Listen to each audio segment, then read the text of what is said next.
নিজ বেতনৰ ধনেৰে দুখীয়া মহিলাক সহায় কৰি মহান কাৰ্য কৰে সুজিত সোম। হোজাই জিলাৰ লামডিং চহৰৰ সমাজ বন্ধু তথা বিশিষ্ট সমাজ সেৱক সুজিত সোমে অতি দুখীয়া দৰিদ্ৰ মহিলাক ঘৰৰ সকলো লাগতিয়াল বস্তু প্ৰদান কৰি মহান কাম কৰে। সুজিত সোম লংকা মহাবিদ্যালয়ৰ কৰ্মৰত। তেওঁ নিজ বেতনৰ ধন ভাঙি দুখীয়া মহিলাগৰাকীক সহায় কৰে। হোজাই জিলাৰ উপায়ুক্ত বিদ্যুৎ বিকাশ ভাগৱতী আৰু হোজাই বিধানসভাৰ বিধায়ক ৰামকৃষ্ণ ঘোষৰ হাতৰ পৰা এই মহান কৰ্ম কৰায়। News desk report Batadrowa live. এই যে ৰেডিঅ'ত দিয়ে যে মন কী বাতত বহুতৰ নাম লয়, মই ভাবোঁ তেখেতকো যদি তেখেতৰ এনেকুৱা এটা ব্যক্তি, তেখেতৰ নামটো মই ভাবোঁ এনেকুৱা এদিন যদি আপোনালোকে ভাবে দিব বিচাৰে তে দিব পাৰে। এইটো আমাৰ অনুৰোধ মানে। আৰু মই তেখেতক দুআষাৰ সমুখে ক'বলৈ অনুৰোধ জনাইছোঁ। আজিৰ এই ভোগালী বিহু বিশেষকৈ শংকৰী কলা কৃষ্টি বিকাশ কেন্দ্ৰ নাথগাঁও আৰু আমাৰ জ্যেষ্ঠ সাংবাদিক সত্যনিষ্ঠা আৰু ত্যাগৰ সহিত যিজন ব্যক্তিয়ে আজীৱন সাংবাদিকতাৰ কৰ্তব্য পালন কৰি গৈছে, কেতিয়াও আমি তেখেতৰ গাত আঁচ পৰিবলৈ দেখা নাই। আৰু বহু সন্মানীয় ব্যক্তিৰ নেতৃত্বত আজিৰ এই ভোগালী বিহুত আমাৰ জিলাখনৰ সৰ্বশ্ৰেষ্ঠ প্ৰশাসক, মুখ্য প্ৰশাসক ডিচি ছাৰ আমাৰ লগত এতিয়া আছে। মই একটা বস্তু লক্ষ্য কৰিছোঁ, তেখেতে আহি পোৱাৰ লগে লগে হোজাই জিলাখনত শান্তি প্ৰগতি উন্নতিৰ ক্ষেত্ৰত বিশাল দিগত আগবাঢ়িছে। কাৰণ মই সিদিনাখন এটা ছাৰ আহি পোৱাৰ লগে লগে 2 মাহ না 3 মাহ হৈছিলে শংকৰদেৱ কৃষ্টি বিকাশ কেন্দ্ৰত এটা প্ৰগ্ৰাম হৈছিলে, সামাজিক প্ৰগ্ৰাম। সেই প্ৰগ্ৰামত ছাৰৰ যিটো ভূমিকা মই দেখা পাইছিলোঁ, মই সঁচাই গৰ্বিত হৈছিলোঁ যে অসমত যদি এনেকা বিষয়ববীয়া থাকে, অসমত শান্তি প্ৰগতিৰ ক্ষেত্ৰত চৰকাৰে কোনো চিন্তাই কৰিব নালাগে।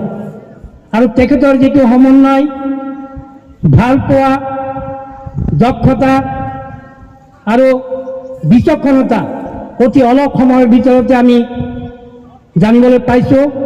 কাৰণ সপ্তাহে একদিন হ'লেও আমি গাঁৱে ভূঞে ঘূৰি থাকোঁ। হোজাই জিলাৰ বেছিভাগ বিষয়ববীয়াৰ লগত মোৰ এটা সম্পৰ্ক আছে, সামাজিক সম্পৰ্ক। লগতে আমি তেখেতক ধন্যবাদ জ্ঞাপন কৰিছোঁ যে এনেকা যদি তেখেতে কাম কৰি যায়, তেখেতে থকা অৱস্থাত হোজাই জিলাখনৰ উন্নতি, শান্তি প্ৰগতি বিশাল দিগত আগবাঢ়িব আৰু অসমৰ ভিতৰত এইখন জিলা প্ৰথম স্থান অধিকাৰ কৰিব পাৰিব। লগতে আমাৰ সন্মানীয় আমাৰ ৰামকৃষ্ণ দা, তেখেতক আমি শতকোটি প্ৰণাম জনাইছোঁ। MLA হৈও তেখেতে আজি এই ভোগালী ভোজ মেলাত পথাৰত আহি উপস্থিত হৈছে। ভোগালী ভোজ মেল উপভোগ কৰিবলৈ, সকলোৰে আনন্দ দিবলৈ, আশীৰ্বাদ দিবলৈ। আৰু তেখেতৰ লগত মই হোজাই শংকৰদেৱ নগৰত এখন ABVPৰ বিশাল সভা হৈছিলে, ৰেলী হৈছিলে। সেই ৰেলীত মই যোগদান কৰিছিলোঁ। ৰামকৃষ্ণ দা হয়তো জানে, আৰু দাদাক মই বহুত ভাল পাওঁ। কিন্তু MLA হোৱাৰ পিছত মই একদিনো ৰামকৃষ্ণ দাৰ গুৰিলৈ যোৱা নাই। কিয়? মৃত্যুমণি দা অলপ আগতেই কৈছে, ৰামকৃষ্ণ দাক মই ভাল পাওঁ, কিন্তু ৰাজনৈতিক তাতত মই থাকিব নিবিচাৰোঁ। মোৰ লক্ষ্য হৈছে সামাজিক কাম, দুখীয়া নিচলাৰ প্ৰতি মোৰ যিটো হৃদয়, দুখীয়া নিচলা আগবাঢ়ি লৈ যোৱা, সেইটো মোৰ কাম। আৰু মোৰ লক্ষ্য এইটোৱেই, বেলেগ কিবা ভাবিব নালাগে। মোৰ লক্ষ্যটো কোনো বাধা দিব নালাগে। আৰু মই লক্ষ্যত উপনীত হ'বলৈ সকলোৱে আশীৰ্বাদ দিব লাগে। আগলৈ আমি এনেকুৱা দুখীয়া মানুহ খুজি খুজি সহায় কৰাৰ কাৰণে চিন্তা চৰ্চা কৰিম। য'তে মই যাওঁ অসমীয়া ভাষা, কলা কৃষ্টিৰ কাৰণে মই প্ৰচেষ্টা আগবঢ়াইছোঁ। লামডিঙৰ নিচিনা এটা 99% বাংলাভাষী এৰিয়াত মই অসমীয়া ভাষা, সংস্কৃতি, কলা কৃষ্টি চহকী কৰাৰ আহ্বান জনাইছোঁ বিভিন্ন সময়ে।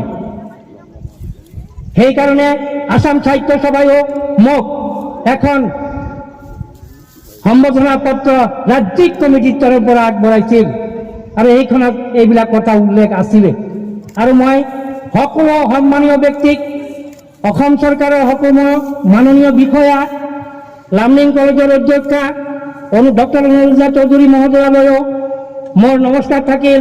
আৰু ইয়াতে যিমান আমাৰ পিতৃতুল্য মাতৃতুল্য ব্যক্তি আছে, আৰু বয়োজ্যেষ্ঠ ব্যক্তি আছে সকলোকে ভোগালীৰ আন্তৰিক শুভেচ্ছা আৰু নতুন ইংৰাজী বছৰৰ শুভেচ্ছা জনাই মই একটা বিশেষ কথা ঘোষণা কৰিবলৈ বিচাৰিম। মই আজি লগত এনেকা এটা পৰিয়ালক লৈ আহিছোঁ, ইয়াত আনিব নালাগিছিল। অসমত আচলতে এটাও দুখীয়া থাকিব নালাগে মই ভাবোঁ। অসমত অসমীয়া কিয় দুখীয়া থাকিব? ইমান প্ৰাকৃতিক সম্পদ আছে, ইমান ডাঙৰ নেতৃত্ব আছে। অসমৰ বুকুত আজি বিশ্বৰ ভিতৰতে সৰ্বশ্ৰেষ্ঠ মুখ্যমন্ত্ৰী আছে, এনেকা দুখীয়া কিয় থাকিব লাগে? লামডিং যাওঁতে যিটো প্ৰথম বাইপাছ আছে, সেই বাইপাছত মই সিদিনাখন গৈ চাৰ্ভে কৰি দেখিছোঁ, গাঁৱে গাঁৱে ঘূৰি থকা এজন মানুহ মোক কৈছিলে, এজনী বুঢ়ী আৰু এটা ল'ৰা আছিলে, ঘৰটো ভাঙি পৰি গৈ আছে আৰু বুঢ়ীজনী বহি আছিলে আৰু ল'ৰাটো বেমাৰ, একো নাই ঘৰত। ভিডিঅ' আছে মোৰ ওচৰত, মই চাৰ্চ বিচাৰিলে মই দেখুৱাই দিম। কিন্তু 20-25 বছৰ হৈ যোৱাৰ পিছতো এটা চৰকাৰী ঘৰ নাপালে মই আজি এই সৰ্বশ্ৰেষ্ঠ সন্মানীয় ডিচি ছাৰ আৰু ৰামকৃষ্ণ দাক অনুৰোধ কৰিম, 1 মাহৰ ভিতৰত এই দুখীয়া পৰিয়ালটোক যেন এটা চৰকাৰী ঘৰ পায়। আৰু তেখেতবিলাকৰ কাৰণে মই এটা ঘৰত যিমান বয় বস্তু লাগে সকলো মই লগত লৈ আহিছোঁ। আৰু ঘৰটো বনোৱাৰ কাৰণে 10,000 টকা মই এতিয়া আগবঢ়াম আমাৰ ৰামকৃষ্ণৰ হাতেৰে দি। মই আমাৰ লগত অহা ৰাজু পানীত, সমাজকৰ্মী সঞ্জীৱ চোম, পানীল বণিক সকলোকে সেই বস্তুবিলাক লৈ ইয়াত আহিবলৈ অনুৰোধ জনাম গাড়ীত। আৰু মই ডিচি ছাৰক অনুৰোধ জনাম, এই দুখীয়া পৰিয়াল, এনেকুৱা বহুত দুখীয়া পৰিয়ালক মই সহায় কৰিছোঁ। সিদিনাখন মোৰ হৃদয় কঁপি গৈছিলে যেতিয়া মই ঘৰত গৈছিলোঁ, এনেকুৱা দুখীয়া পৰিয়াল থাকিব নালাগে। মই আচলতে দুখীয়াৰ সেৱা কৰি ভাল পাওঁ, কিন্তু এনেকুৱা দুখীয়া পৰিয়াল দেখি মোৰ হৃদয় সিদিনাখন কাঁপি গৈছিলে। মই সেইকাৰণে ডিচি ছাৰক অনুৰোধ জনাম যে 1 মাহৰ ভিতৰত সেই মাকজনীক এটা ঘৰ দিব লাগে। তেখেতৰ ভৰিত সেৱা জনাই মোৰ মাক যেনেকৈ সেৱা কৰিছিলোঁ তেনেকৈ সেৱা জনাই মই বস্তুবিলাক দিম।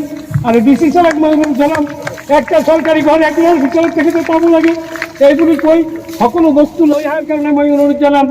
বিশ্বজিৎ চক্ৰৱৰ্তী অসমীয়া স্কুলৰ হেডমাষ্টাৰ প্ৰধান শিক্ষক, তেখেতকো মই বস্তুবিলাক লৈ আহিবলৈ অনুৰোধ জনাম। আৰু তেখেতৰ এটা ডাঙৰ সমাজকৰ্মী হয়। মই এই বুলি কৈ সকলোকে নমস্কাৰ জনাই ভোগালী উৎসৱ কমিটি